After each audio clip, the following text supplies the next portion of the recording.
with a satire and to conclude by underscoring the enormity of the Lord upon your shoulders on the issue before you. In the trial of the goat, the antelope, and the elephant asks the antelope, "Why are you running?" The antelope says, "I'm running because they are arresting goats." "But you're not a goat." The antelope tells the elephant, "It may take 20 years in a Kenyan court to prove that I'm not a goat." The elephant says, "Then if that be the case, let me also take flight."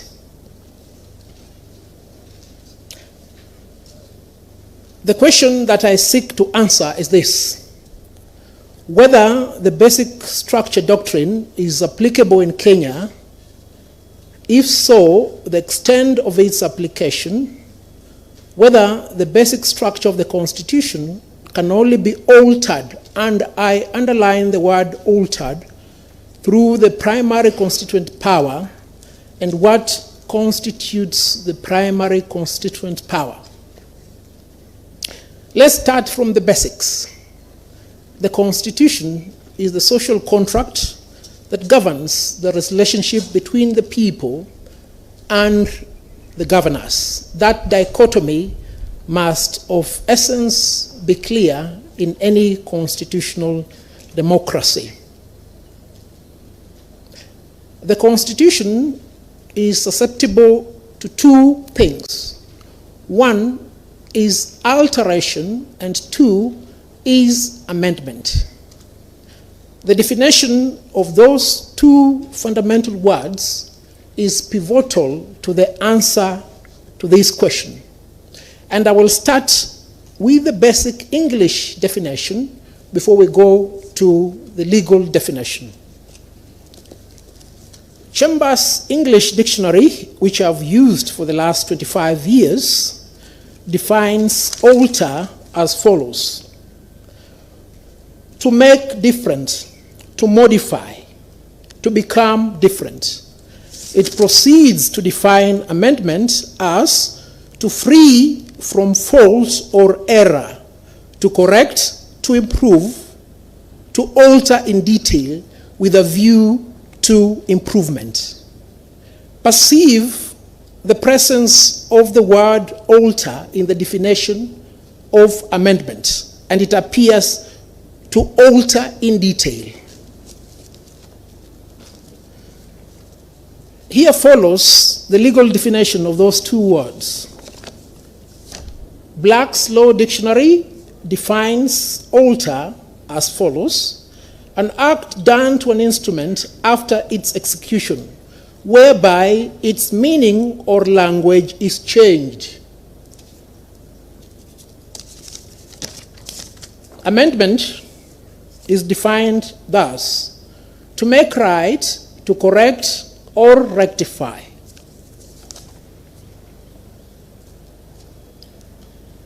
In its judgment, the High Court determined what the basic structure is.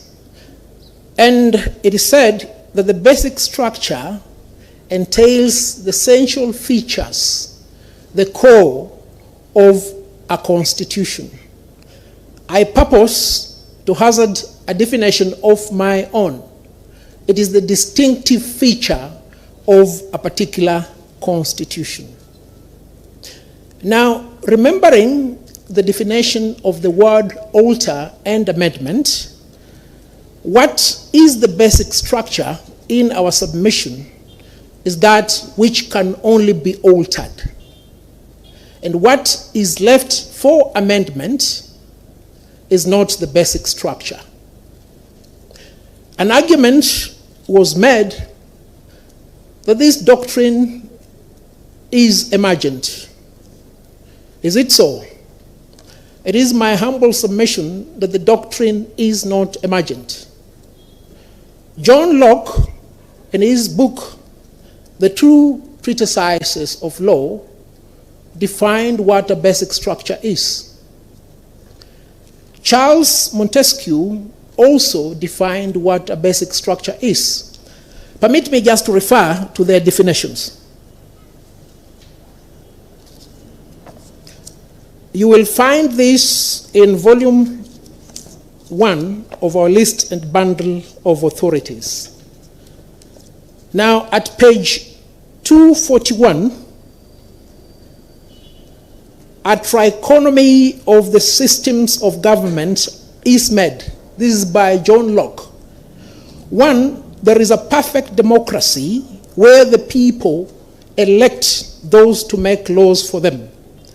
2, there is an oligarchy in which a few select men constitute themselves the leaders. Lastly, there is a man, unfortunately those days they were just writing in the male gender, who constitutes himself the monarch with the succession to his son.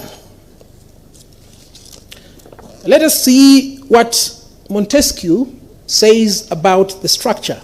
You'll find this at page 318 of volume 1. And it is subtitled, Difference Between the Natural and Principle of Government. He says this: there is this difference between the nature and principle of government. Nature and principle of government. That the former is that by which it is constituted, and the latter that by which it is made to act. One is its particular structure, and the other the human persons which set it in motion.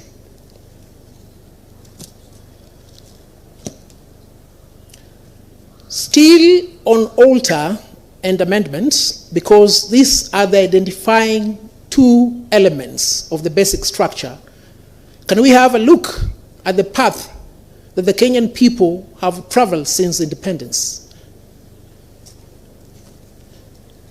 We will start with the Independence Constitution. I will call it the 1963 Constitution. The marginal note to section 20 provided as follows: alteration of this order. If you were to look at section 71 of that particular 1963 Constitution, it says, Parliament may alter any of the provisions of this Constitution, save for section 156. What did section 156 of the 1963 Constitution provide? It provided for devolution. It provided for an advisory commission, and it also provided for finances to be allocated towards devolution. This was the entrenched clause in the 1963 Constitution. It could not be altered. Sorry, it could not be amended. It could only be altered.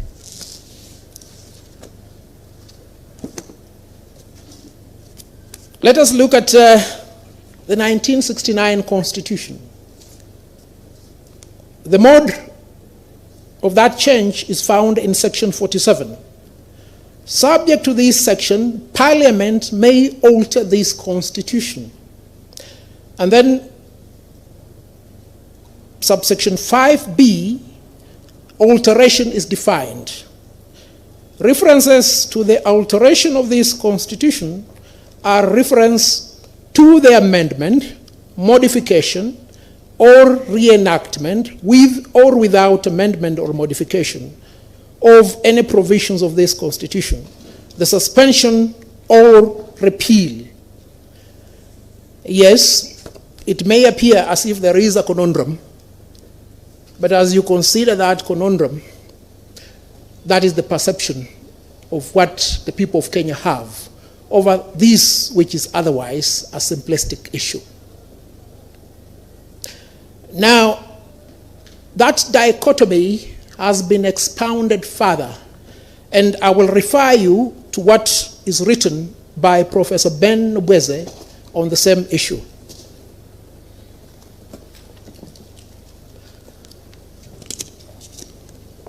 Ben Nobweze, writing on the topic Presidentialism in Commonwealth Africa, the chapter on presidentialism and constituent power, looks at the history of several African constitutions. He proceeds to examine, in particular, the Kenyan Constitution. And at page 527 of volume 2 of our list and bundle of authorities, he arrives at a conclusion demarcating the strict power of amendment and the repeal power. And he concludes, and if you permit me to read at page 527, this alternative method, that is amendment, that was used initially in Kenya appears to be legally unimpeachable, since the power to alter the constitution was rather widely defined to include amendment, modification, etc. Then he proceeds.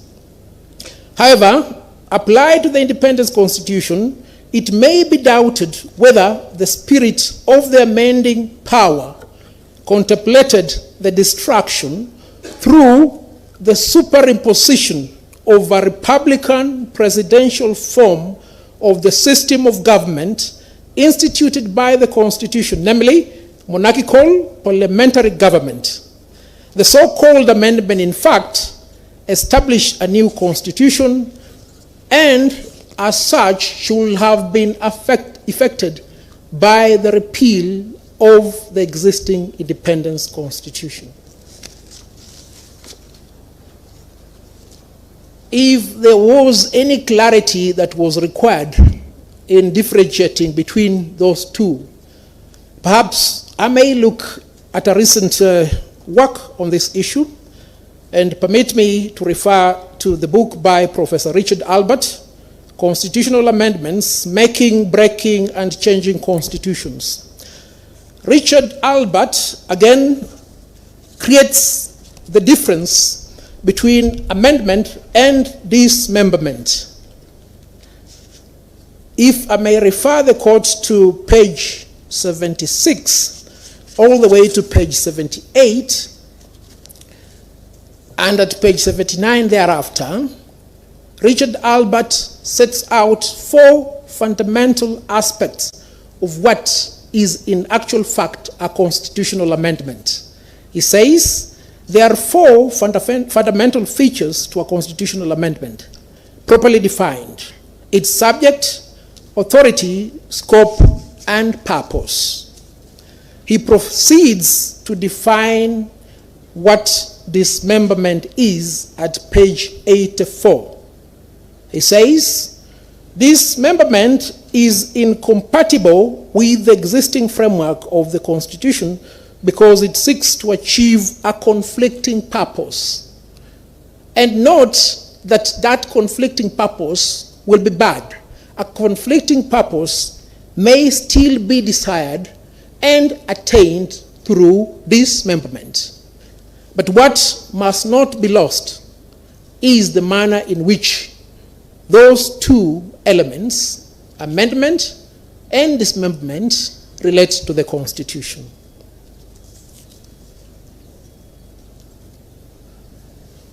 Is the basic structure doctrine applicable in Kenya?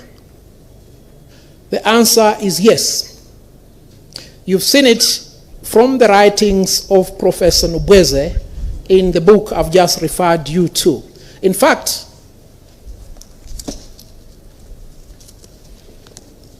Professor Nobweze refers to the Constitution in the following terms. Still on that book at volume 2, page 500, he says, a constitution is supposed to be a permanent charter which is to endure for ages to come and not to be lightly altered to meet the temporary expediency of party politics. Temporary expediency of party politics.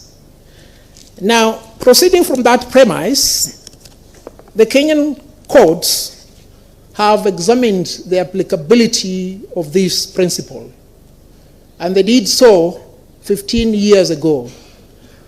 Sorry, I think it's actually 18 years ago. And this is the case of Njoya and others versus the Attorney General. And remembering what Professor Nobweze has written about the Kenyan Constitution, we look at page 688 of volume 2. This is what Justice Aaron Ringera, as he then was, said about those amendments we have just referred to in Nobweze. The effect of those amendments was to substantially alter the Constitution.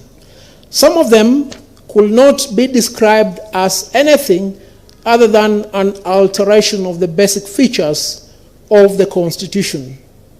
And they all passed without challenge in court. I will repeat the same thing I said here before the Court of Appeal. This time, they have been challenged. A determination has been made by the High Court. Another determination has been made by the Court of Appeal.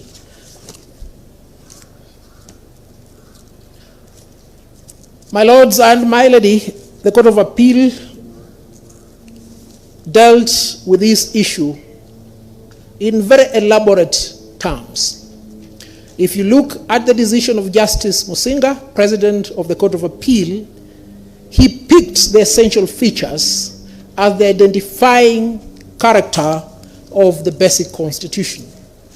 Justice Okwengu located the pillars as the basic structure.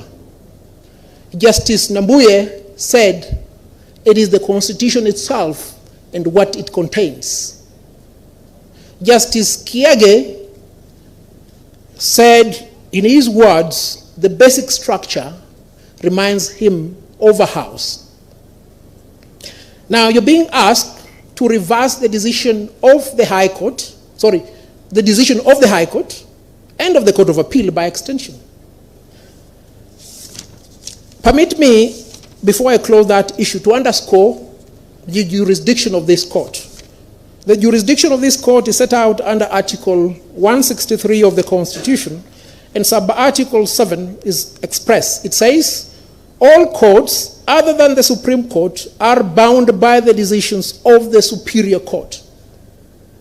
What does this mean? It means all those decisions can be put aside, but you, the Supreme Court, ought to make a decision.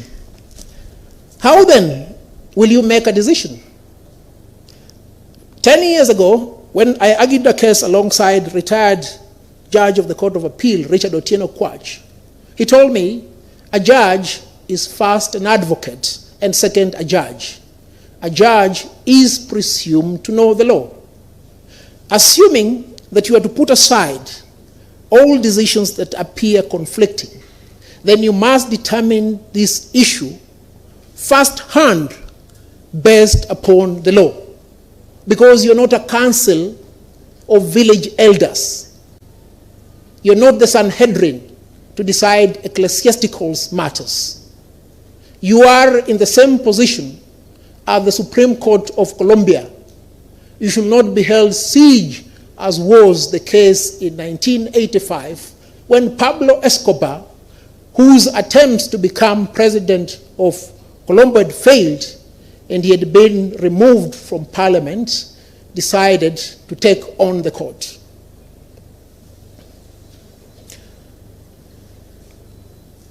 What is the extent of the application of the basic structure to the Kenyan Constitution? Let us look at what the High Court and the Court of Appeal said. They located the basic structure in the chapters of the Constitution. They went with specificity to underscore the preamble, the republic, the executive, the judiciary, the commissions, amongst others.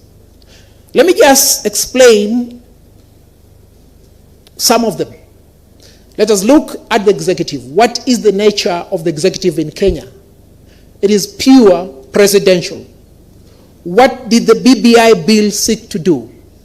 It sought to create a hybrid presidential and parliamentary system where we'll have a president and a prime minister. That was a fundamental change. It amounted to an alteration of the system of government which the people of Kenya had said will govern them.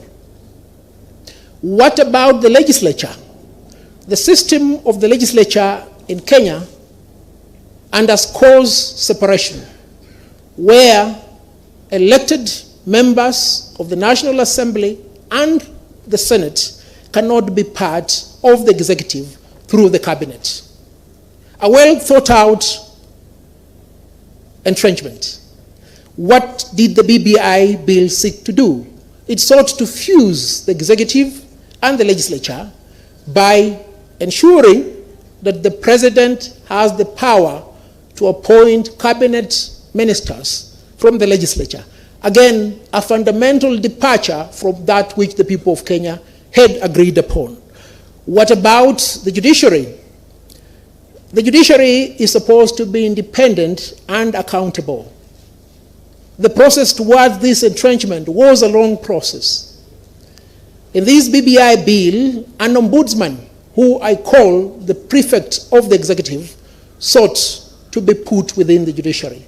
Again, a fundamental departure. To that extent, it is my humble submission that I have indicated the extent of the application of the basic structure and to what end that basic structure was to be interfered with through the BBI bill.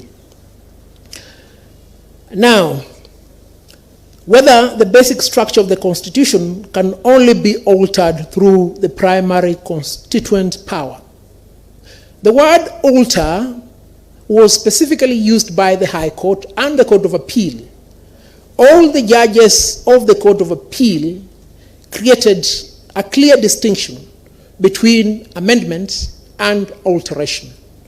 I believe, therefore, there is merit in the framing of issue number 1 by putting the word alter, and in issue number 2 by putting the word amendment.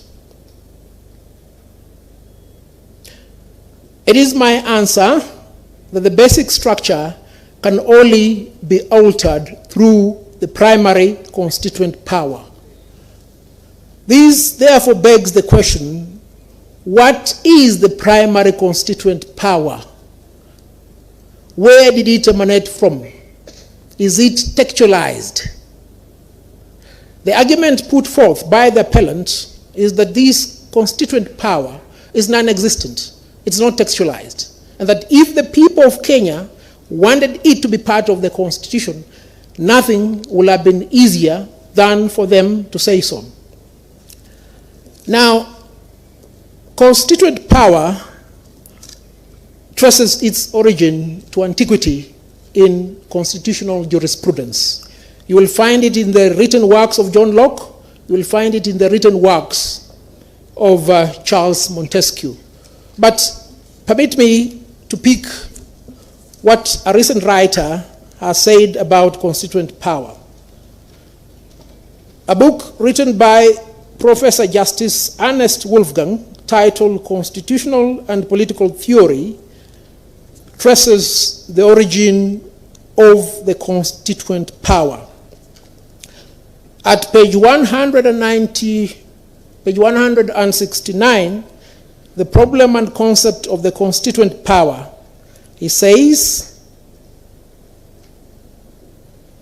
the constituent power is the basic legal order of the polity, the basic legal order of the polity. But whence does the legal constitution derive this special validity and agency? After all, it does not exist simply by virtue of itself as an irreducible primordial phenomenon. Irreducible primordial phenomenon. He proceeds, it derives its claim to validity and its special legal quality, if not from the mere fact of its creation, from a preceding entity that presents itself as a special power or authority. Ever since the French Revolution, that entity as the constitution-making power is referred to pouvoir constituant. And then a further definition is given at page 172. And this is what Justice Professor Wolfgang says. It was developed first in 1788. 1788. So when somebody tells you it's emergent, it was picked from nowhere. That is what Justice Kiage says. Those are alternative facts and misrepresentations of the law. Now, let's look at the definition given by Professor Nubweze on what this constituent power is. Writing on presidentialism and constituent power, this is what Nubweze says at page 496 of volume 2. And it's fundamental because of issue number 2. Recalling again that the president under the presidential system in Commonwealth Africa is the organ that coordinates and therefore dominates the executive and the legislative process of government, a question is asked. A question is asked. Does the president also assume constituent power? And then he proceeds to say, the nature and importance of the constituent power need to be emphasized. It is a power to constitute a frame of government for a community, and a constitution is the means by which this is done. It is a primordial power, the ultimate mark of a people's sovereignty. Professor Nubweze elaborates the manner in which that power is exercised. And you'll find this at page 511 of the same volume. He sets out 4 sequential steps. 1, the framing of proposals for a constitution. 2, popular consultation. 3, formalized discussion. And 4, plebiscite, aka referendum. What my colleagues have told you is that under Kenya's constitutional jurisprudence, the only avenue for people's participation is through the referendum. No, that cannot be the case. The 4 sequential steps stressed by the court emanate from this elaborate pronouncement, this clear writing on what has to be done. If you proceed to read that particular chapter, that elaboration is emphasized as the dichotomy between the actual and strict power of amendment and the repeal power.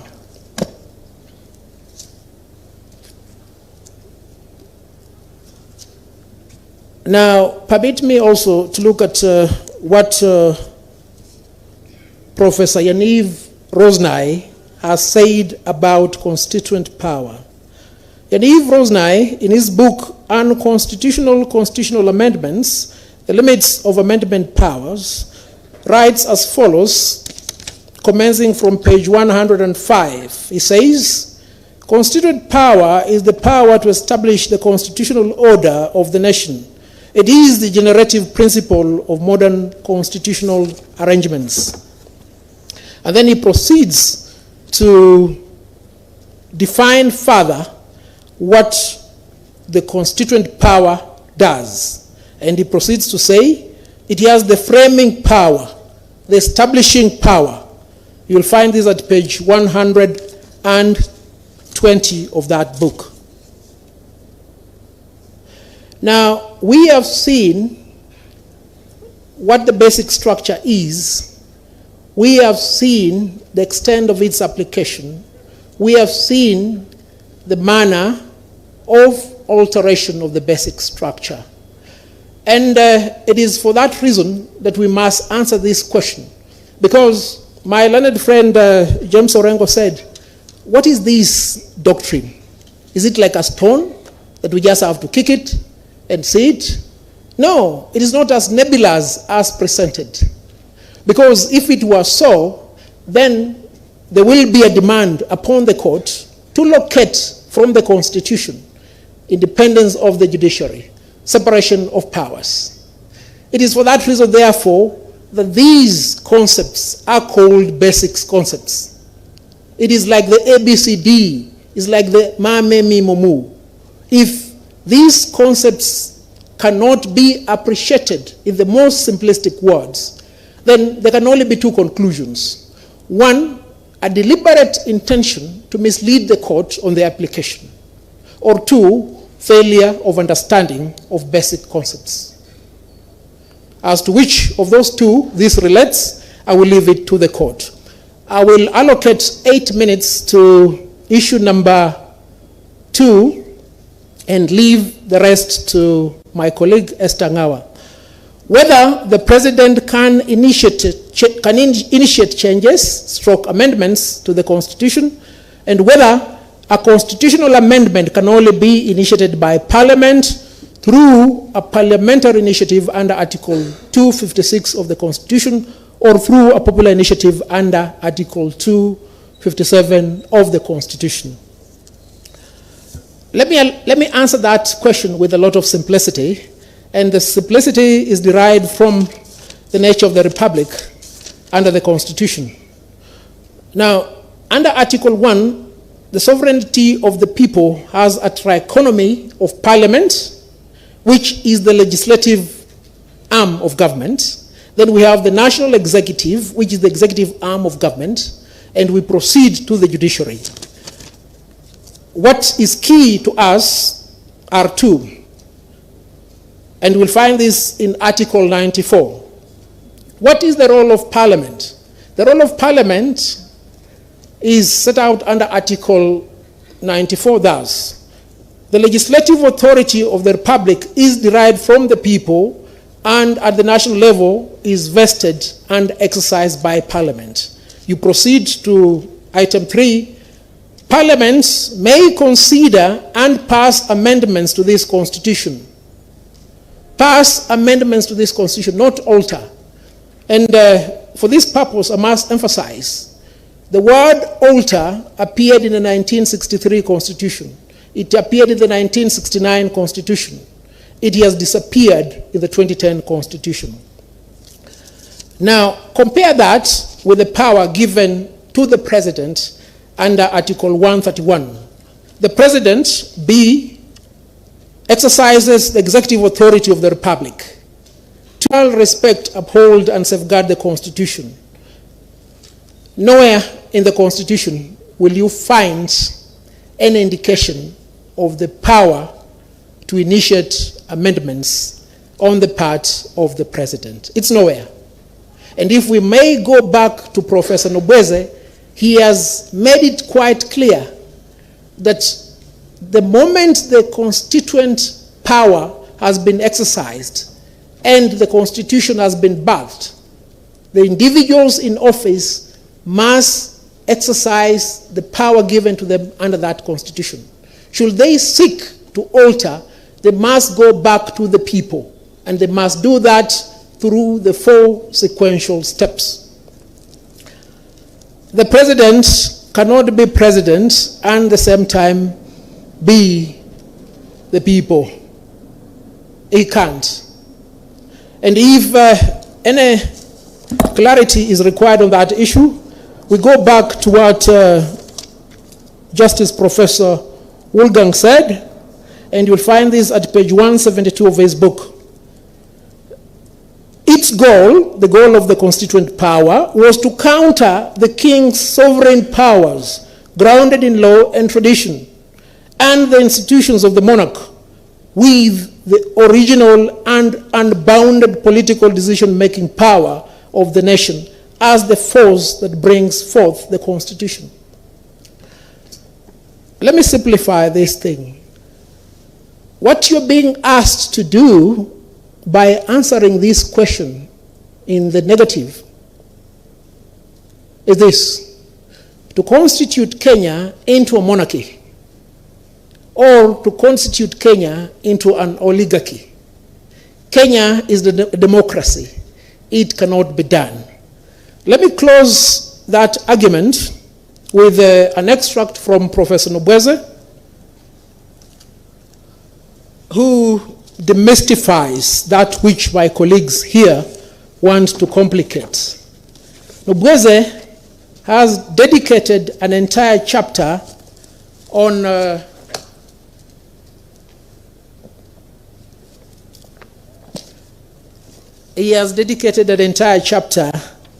power of the president and the limitations to that power. If I may take you back to volume 2, and this one is titled "The Office of the President."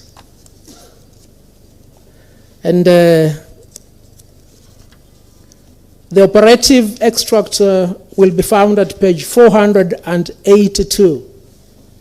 And this is very important, 482. Aside from his legal immunity from suit and from insult, you cannot insult the president. If you think you are equal to the president, just insult him. You will see what will happen to you. Equality is hardly apt to describe the social relations of an African president. Inequality is a necessary feature of the African society. And then he closes by this depiction, which you'll find at page 483. Splendor is indeed part of the social preeminence of African presidents. You'll not find them riding a bicycle like the French president, Macron. You'll not find them eating a burger like the American president, Obama. No. Personifying the state, writes Arthur Lewis, they dress themselves in uniforms, build themselves palaces, bring all traffic to a standstill when they drive, hold fancy parades, and generally demand to be treated like Egyptian pharaohs. Can I bring the traffic in Nairobi to a standstill? Can I build a palace for myself? Can I demand to be treated like an Egyptian pharaoh? No. And with that, a conclusion must be made. If the president is immune, if the president is supposed to protect the Constitution, the president has no role either in the popular initiative or in the parliamentary initiative by way of initiation. He can't. It must be left to the people through the constituent power, or it must be given to the people's representative, the constituted power, which is Parliament. Hence, the clarity in those two initiation processes. If there is anything that I have not said, I will answer it in the questions, should any be asked. There is something that I must speak about. Veiled threats have been given to the court that you must not interfere with what the president has done, because the president gets information that is not available to you and I. The president knows who are the enemies of state. Look, if the president decides that Nelson Havi is the enemy of state, and I'm disappeared, I'm abducted, and these things happen daily, we can't question that? No. The president is not the king. The president of Kenya is not a pharaoh. The president is a servant of the people of Kenya. He exercises delegate executive power, and he must be brought to check if he veers off. And fundamental to that premise is this: the president cannot say from one side of his mouth that I'm an ordinary citizen entitled, just like Wangare, Omondi, and Wafula, to initiate a popular initiative towards constitutional amendment, and at the same time say, no, I'm immune from everything, including a transgression of the Constitution. Yesterday, Chief Justice Emeritus, responding to the comments on Twitter that there is maximum security at the Supreme Court, said this: Why can't this security be used towards the enforcement of court orders? My ladies and my lords, let me be frank to you. What is being prepared is synonymous to the 1985 palace siege of the Supreme Court in Bogota. That is how it started. If we can't get this, we must threaten you with this. You must not succumb to the threat, which is a veiled threat, that behold, here you are enjoying immunity as judges. Why are you not giving me similar immunity to do that which I must do? For the people of Kenya, exercise the judicial authority delegated to you without fear or favor. And here comes the dirge by Emperor Haile Selassie. You're better off dying standing than living kneeling. Do not be forced to kneel to the caprice and the oppression of those who find the Constitution as an inconvenience. I urge this court to dismiss the appeals by the first and second appellants, and to some extent consider that part of the third appellant's appeal that is in consonance with the general framework of our argument from the High Court to the Court of Appeal. I thank you most sincerely.